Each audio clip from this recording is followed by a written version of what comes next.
Hi, welcome to calculi creation log. ನಾನಿವತ್ತು ಚಿಕ್ಕದಾಗಿ ಬರುವಂತಹ ಡ್ರೈ ಪ್ರಾನ್ಸ್ ಏನಿರುತ್ತಲ್ಲ, ಈ ರೀತಿ ನೋಡಿ ಚಿಕ್ಕದಾಗಿ ಇರುತ್ತೆ. ಇದರಿಂದ ನಾವು ಪಲ್ಯನ ಹೇಗೆ ಮಾಡ್ಕೊಳ್ಳೋದು ಅಂತ ಹೇಳಿಬಿಟ್ಟು ತೋರಿಸ್ತೀನಿ ನಿಮಗೆ. ಎಲ್ಲ ಸೂಪರ್ ಮಾರ್ಕೆಟ್ಗಳಲ್ಲೂ ಸಿಕ್ಕುತ್ತೆ, ಸ್ಪಾರೋ ಅಂತ ಇದರಲ್ಲೆಲ್ಲ. ಇದು ಕ್ಲೀನ್ಡ್ ಆಗಿರುವಂತಹದ್ದು. ಇದು ವಿತ್ ಹೆಡ್ಡು ಆಗೂ ಸಿಕ್ಕುತ್ತೆ. ನಿಮಗೆ ಕ್ಲೀನ್ ಮಾಡೋಕ್ಕೆ ಬರುತ್ತೆ ಅನ್ನಂಗಿದ್ರೆ ನೀವು ಆ ಥರದ್ದನ್ನು ತೊಗೊಳ್ಬೋದು.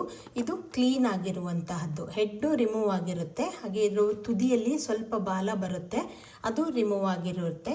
ಇದು ಈ ರೀತಿಯಾಗಿ ಇರುತ್ತೆ, ಚಿಕ್ಕದಾಗಿ ನೋಡಿ ಈ ರೀತಿ ಇರುತ್ತೆ. ಇದಕ್ಕಿಂತ ಚಿಕ್ಕದು ಸಹ ಸಿಕ್ಕುತ್ತೆ, ಹಾಗೆ ದೊಡ್ಡದು ಸಿಕ್ಕುತ್ತೆ. ನಿಮಗೆ ಯಾವುದು ಸೈಜಲ್ಲಿ ಬೇಕೋ ನೀವು ಅದನ್ನು ತಗೊಳ್ಬೋದು. ನೋಡಿ, ಇದು ಈ ರೀತಿ ಕ್ಲೀನ್ ಆಗಿರುತ್ತೆ. ಇದು ನಾನು 1 ಕಪ್ ಆಗಷ್ಟು ತೊಗೊಂಡಿದ್ದೀನಿ. ಇವಾಗ ಇದನ್ನು ಕ್ಲೀನಾಗಿ 3-4 ಸರಿ ನೀರು ಚೇಂಜ್ ಮಾಡಿಬಿಟ್ಟು ವಾಶ್ ಮಾಡ್ಕೊಳ್ಬೇಕು. ಇವಾಗ ನೋಡಿ, ನಾನು ಇದನ್ನು ಕ್ಲೀನಾಗಿ 3-4 ಸಾರಿ ನೀರನ್ನು ಚೇಂಜ್ ಮಾಡಿಬಿಟ್ಟು ವಾಶ್ ಮಾಡಿ ಇಟ್ಕೊಂಡಿದ್ದೀನಿ. ಇದು ಇವಾಗ ಸ್ವಲ್ಪ ಮೆತ್ತಗೆ ಸಹ ಆಗಿದೆ. ನೀವು ಬೇಕು ಅಂದರೆ 1 ನಿಮಿಷ ನೀರಲ್ಲಿ ಇದನ್ನು ಬಿಟ್ಟುಬಿಟ್ಟು ನಂತರ ಇದನ್ನು ಚೆನ್ನಾಗಿ ನೀರು ಹಿಂಡಿಬಿಟ್ಟು ತೆಗೆದಿಟ್ಕೊಳ್ಬೇಕು. ಇಲ್ಲ ಅಂದರೆ ನೀವು ತಕ್ಷಣ ತೆಗೆದ್ರೂ ಅದು ಸ್ವಲ್ಪ ಮೆತ್ತಗಾಗುತ್ತೆ. ನೀವು ಒಗ್ಗರಣೆಗಿಂತ ಮುಂಚೆ ಇದನ್ನು ವಾಶ್ ಮಾಡಿ ಇಟ್ಕೊಂಡ್ರೆ ಇದು ಸ್ವಲ್ಪ ಮೆತ್ತಗಾಗಿರುತ್ತೆ. ಇವಾಗ ಇದ್ರ ಜೊತೆಗೇ ಇದಕ್ಕೆ ಒಗ್ಗರಣೆಗೆ ಏನೇನು ಬೇಕು ಅಂತ ಹೇಳಿಬಿಟ್ಟು ನಾನಿಲ್ಲಿ ತೋರಿಸ್ಕೊಡ್ತೀನಿ. ಹಾಗೆ ಇಲ್ಲಿ ಫಸ್ಟು 1/4 ಚಮಚದಷ್ಟು ಅರಿಶಿನ ಪುಡಿನ ಇಟ್ಕೊಂಡಿದ್ದೀನಿ, 1 ಹಸಿಮೆಣಸನ್ನು ಇಟ್ಕೊಂಡಿದ್ದೀನಿ. ಹಾಗೆ ಇಲ್ಲಿ ಸ್ವಲ್ಪ ನಿಂಬೆ ರಸನೂ ಬೇಕಾಗತ್ತೆ. ನಂತರ ರುಚಿಗೆ ನಿಮಗೆ ಖಾರಕ್ಕೆ ಹೇಗೆ ಬೇಕು ಅಷ್ಟು ಅಚ್ಕಾರದ ಪುಡಿ ಇಟ್ಕೊಂಡಿದ್ದೀನಿ. ಹಾಗೆ ಉಪ್ಪು ರುಚಿಗೆ ಬೇಕಾದಷ್ಟು. ನಂತರ 5-6 ಎಸಳಷ್ಟು ಕರಿಬೇವಿನ ಸೊಪ್ಪು. ಆಮೇಲೆ ಅರ್ಧ ಕಪ್ಪಷ್ಟು ಹಸಿ ತೆಂಗಿನಕಾಯಿ ತುರಿನ ನಾನಿಲ್ಲಿ ತುರಿದ್ಬಿಟ್ಟು ಇಟ್ಕೊಂಡಿದ್ದೀನಿ. ಹಾಗೆ ಮೀಡಿಯಮ್ ಸೈಜ್ ನೀರುಳ್ಳಿಯನ್ನು ಈ ರೀತಿ ಹೆಚ್ಚಿಬಿಟ್ಟು ಇಟ್ಕೊಂಡಿದ್ದೀನಿ. ನಂತರ ಸ್ವಲ್ಪ ಬೆಳ್ಳುಳ್ಳಿಯನ್ನು ಈ ರೀತಿ ಕ್ರಷ್ ಮಾಡಿ ಇಟ್ಕೊಂಡಿದ್ದೀನಿ. ಇದಿಷ್ಟು ಇಂಗ್ರೀಡಿಯೆಂಟ್ಸ್ ರೆಡಿ ಮಾಡಿಕೊಂಡ್ರೆ ನೀವು ಇದು ವಾಶ್ ಮಾಡಿ ಇಟ್ಕೊಂಡು ಇದಿಷ್ಟು ರೆಡಿ ಮಾಡ್ಕೊಳ್ಳೋ ಅಷ್ಟೊತ್ತಿಗೆ ಇದು ಮೆತ್ತಗಾಗುತ್ತೆ. ನಂತರ ಈಗ ನಾವು ಒಗ್ಗರಣೆನ ಶುರು ಮಾಡೋಣ. ಇವಾಗ ನೋಡಿ, ನಾನೊಂದು ದಪ್ಪ ತಳದ ಪಾತ್ರೆಯನ್ನು ಬಿಸಿಗಿಟ್ಕೊಂಡ್ಬಿಟ್ಟು ಇದಕ್ಕೆ 1 ಟೇಬಲ್ ಸ್ಪೂನ್ ಆಗಷ್ಟು ನಾನು ಹೋಮ್ ಮೇಡ್ ಕೊಬ್ಬರಿ ಎಣ್ಣೆ ಏನಿದೆ ಅದನ್ನು ನಾನು ಹಾಕ್ಕೊಂಡಿದ್ದೀನಿ.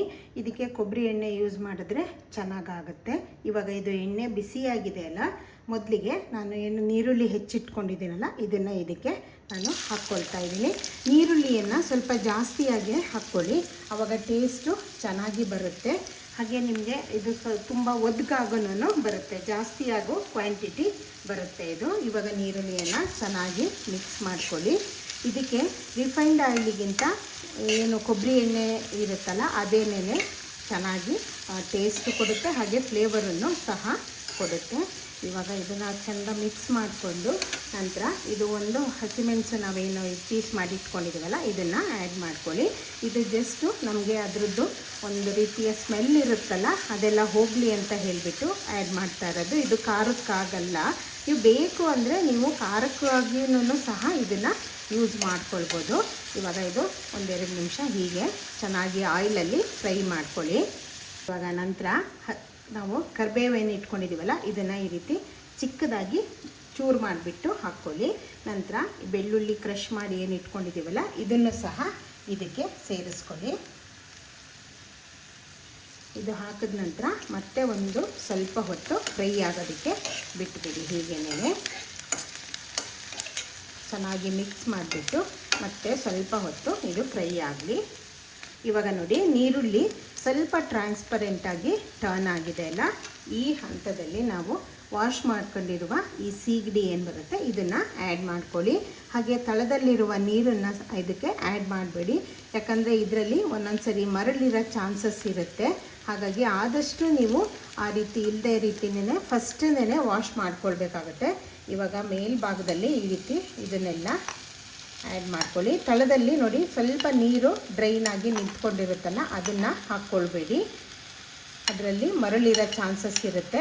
ಹಾಗೆ ಮರಳಿತ್ತು ಅಂದರೆ ನಿಮಗದು ತಿನ್ನೋದಕ್ಕೆ ಆಗಲ್ಲ, ತುಂಬ ಬಾಯಿಗೆ ಅದು ಮರಳಿ ಸಿಕ್ಕಿ ನಿಮಗೆ ಅದು ತಿನ್ನೋದಕ್ಕೇ ಆಗಲ್ಲ, ಆ ರೀತಿ ಆಗುತ್ತೆ. ಹಾಗಾಗಿ ನೀವು ವಾಶ್ ಮಾಡ್ಕೊಬೇಕಾದ್ರೇ ಕ್ಲೀನಾಗಿ ವಾಶ್ ಮಾಡ್ಕೊಳ್ಬೇಕು. ಇವಾಗ ಇದಕ್ಕೆ ನಾನು ಅರಿಶಿನ ಪುಡಿ ಏನು ಇಟ್ಕೊಂಡಿದ್ದೀನಲ್ಲ ಇದನ್ನು ಸೇರಿಸ್ಕೊಳ್ತಾ ಇದ್ದೀನಿ. ಇಲ್ಲಿ ಉಪ್ಪನ್ನು ನೀವು ನೋಡಿ ಹಾಕಬೇಕಾಗತ್ತೆ, ಯಾಕಂದರೆ ಇದರಲ್ಲಿ ಸ್ವಲ್ಪ ಉಪ್ಪು ಇರೋದ್ರಿಂದ ಫಿಶಲ್ಲೇ ನೀವು ಫಸ್ಟಿಂದನೇ ತುಂಬ ಜಾಸ್ತಿಯಾಗಿ ನೀವು ಉಪ್ಪನ್ನು ಆ್ಯಡ್ ಮಾಡ್ಕೊಳ್ಬೇಡಿ, ಉಪ್ಪು ಜಾಸ್ತಿ ಆಗುತ್ತೆ ಆವಾಗ. ನಾನಿಲ್ಲಿ ಜಸ್ಟ್ ಒಂದು 1/2 ಟೀ ಸ್ಪೂನ್ ಆಗೋಷ್ಟು ಉಪ್ಪನ್ನು ಇವಾಗ ಆ್ಯಡ್ ಮಾಡ್ಕೊಳ್ತಾ ಇದ್ದೀನಿ. ನಂತರ ಟೇಸ್ಟ್ ನೋಡಿಬಿಟ್ಟು ನಿಮಗೆ ಬೇಕು ಅಂದರೆ ನೀವು ಆ್ಯಡ್ ಮಾಡ್ಕೊಳ್ಬೋದು.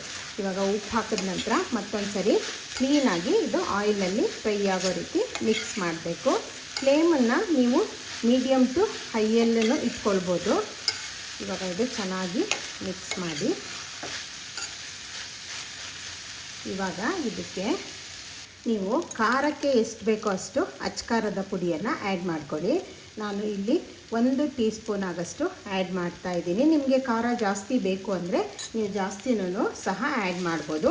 ಇವಾಗ ಖಾರದ ಪುಡಿ ಹಾಕಿದ ತಕ್ಷಣ ನೀವು ಫ್ಲೇಮನ್ನು ಲೋ ಮಾಡ್ಕೊಳ್ಳಿ, ಯಾಕಂದರೆ ನಾವು ಇವಾಗಲೇ ನೀರು ಆ್ಯಡ್ ಮಾಡ್ತಾ ಇಲ್ಲ.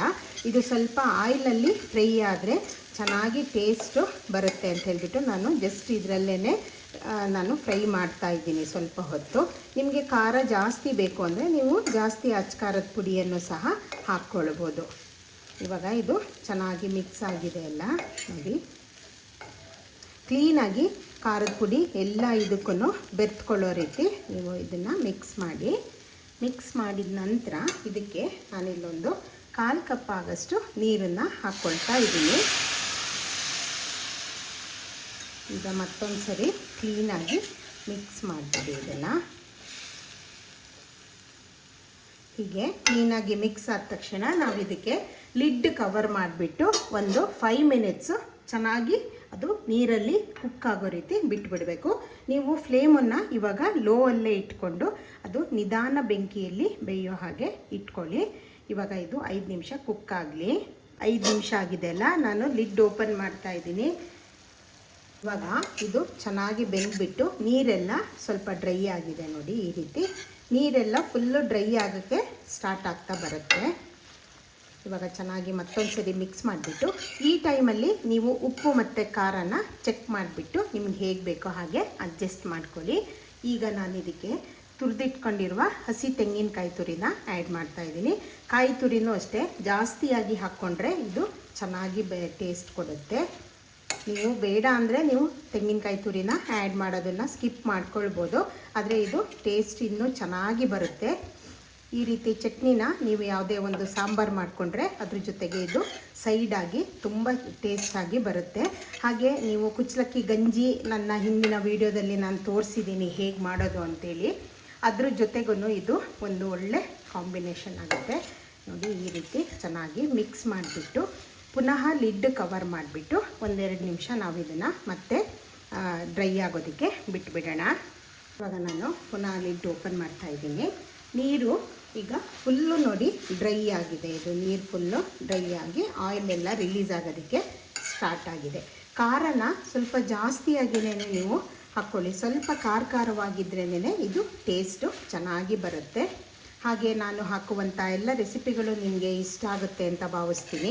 ಇದು ತುಂಬ ಡಿಫ್ರೆಂಟಾಗಿ ಆಮೇಲೆ ರೆಗ್ಯುಲರಾಗಿ ಮಾಡ್ಕೊಳ್ಳದೇ ಇರುವ ಐಟಮ್ಗಳನ್ನು ನಾನು ತೋರಿಸೋದಕ್ಕೆ ಟ್ರೈ ಮಾಡ್ತೀನಿ. ನನ್ನ ಕಲ್ಕುಳಿ ಕ್ರಿಯೇಷನ್ ವ್ಲಾಗ್ ಚಾನಲ್ ಏನಿದೆ ಇದನ್ನು ಸಬ್ಸ್ಕ್ರೈಬ್ ಮಾಡ್ಕೊಳ್ಳಿ, ಲೈಕ್, ಶೇರ್ ಆ್ಯಂಡ್ ಕಮೆಂಟ್ ಮಾಡಿ. ಹಾಗೆ ಇದನ್ನು ಟ್ರೈ ಮಾಡಿಬಿಟ್ಟು ನಿಮಗೆ ಹೇಗೆ ಅನ್ನಿಸ್ತು ಅಂತ ನನಗೆ ಕಮೆಂಟ್ ಮಾಡಿ ತಿಳಿಸಿ. ಇವಾಗ ಇದು ಆಗಿದೆ. ಇದು ವಿತಿನ್ ಜಸ್ಟ್ ಒಂದು 10 ಮಿನಿಟ್ಸಲ್ಲಿ ನಿಮಗೆ ಕುಕ್ಕಾಗಿ ಹೋಗುತ್ತೆ. ಯಾರ್ಯಾರಿಗೆ ಡ್ರೈ ಫಿಶ್ಗಳೆಲ್ಲ ಇಷ್ಟ ಆಗುತ್ತೆ ಅಂಥವರಿಗೆ ಇದು ತುಂಬ ಇಷ್ಟ ಆಗುವಂಥ ಒಂದು ರೆಸಿಪಿ. ಇವಾಗ ಇದು ನಾನು ಸ್ಟವ್ ಆಫ್ ಮಾಡಿದ್ದೀನಲ್ಲ, ಲಾಸ್ಟಲ್ಲಿ 1 ಟೀ ಸ್ಪೂನ್ ಆಗೋಷ್ಟು ನಾನು ನಿಂಬೆ ರಸನ ಇದಕ್ಕೆ ಆ್ಯಡ್ ಮಾಡ್ಕೊಳ್ತಾ ಇದ್ದೀನಿ. ಸ್ಟವ್ ಆಫ್ ಮಾಡಿದ ನಂತರ ನಾನು ಇದಕ್ಕೆ ಸೇರಿಸ್ಕೊಂಡು ಚೆನ್ನಾಗಿ ಮಿಕ್ಸ್ ಮಾಡ್ಕೊಳ್ತಾ ಇದ್ದೀನಿ. ಇದು ತುಂಬ ಟೇಸ್ಟು ಚೆನ್ನಾಗಿ ಕೊಡುತ್ತೆ. ಹಾಗೆ ಕೆಲವರಿಗೆ ಇದು ಫಿಶ್ಶು ಒಂದು ರೀತಿ ಸ್ಮೆಲ್ ಬರೋದು ಇಷ್ಟ ಆಗೋದಿಲ್ಲ, ಅಂಥದ್ದನ್ನು ಸಹ ನಿಂಬೆ ರಸ ಕಡಿಮೆ ಮಾಡುತ್ತೆ. ಇವಾಗ ಇದನ್ನು ಚೆನ್ನಾಗಿ ಮಿಕ್ಸ್ ಮಾಡಿಬಿಟ್ಟು ಬಿಸಿ ಬಿಸಿ ಅನ್ನದ ಜೊತೆಗೆ ಯಾವುದೇ ಒಂದು ಸಾಂಬಾರು ಅಥವಾ ರಸಮ್ಮು ಯಾವುದ್ರ ಜೊತೆಗೂ ಇದು ನೀವು ಯೂಸ್ ಮಾಡ್ಕೊಳ್ಬೋದು. ಇದನ್ನು ಟ್ರೈ ಮಾಡಿಬಿಟ್ಟು ಹೆಂಗೆ ಅನ್ನಿಸ್ತು ಅಂತ ನನಗೆ ಕಮೆಂಟ್ ಮಾಡಿ. Thank you.